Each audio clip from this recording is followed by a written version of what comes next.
भल समय निश्चय समस्तक जीवन रे केबे ना केबे आसी थाए।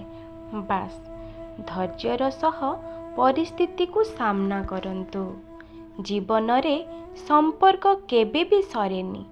कथा न हेले मध्य आखिरे रही थाए। आखिरु दूरेई गले भी मनरे रही जाए। खराब समयर स्थायित्व बेसी दिन नुहे, किंतु धैर्यर सह एई समय सह लड़ी पारिले ही जणे आगो को बढ़ी पारे। विचलित हेबा ही एही समय रे पराजयर कारण। अन्य उपरे निर्भर रहुथिबा लोके केबे खुशी रे रही पारंती नाही। एथिपाई एमिति योग्य हुओ जे निजर आवश्यकता और इच्छा को निजे पूरा करि पारिबो। दुनिया रे एमिति केही नाही जे छाती रे हाथ रखी कहि पारिबो कि मोर खराब समय आसीबो नाही। तेणु कहार खराब समय देखि उपहास करिबा उचित नुहे, कारण समय बदलिबाकू कहार अनुमति नेई न थाए। समय ही सबुठारु बलवान।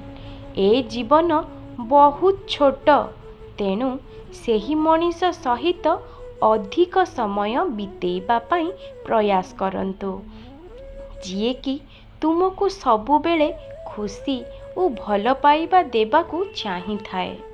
बारंबार असफलता मिलिले भी धैर्य हारंतु नहीं, कारण बेले बेले चाबी पेंथार शेष चाबी रे ही ताला खोली थाए। तुम पछरे किए कौन कहूची ए कथा भाबी केबे विचलित हुओ नाही।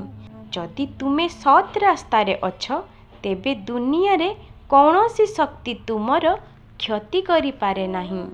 सांग माने, जदि एही वीडियोटी आपण मानकु भल लागि थाए, वीडियोटी लाइक करी चैनल को सब्सक्राइब करी रखंतु एवं एही परी नुआ नुआ वीडियो देखिबा पाई आम चैनल सहित जोड़ी होई रुहंतु।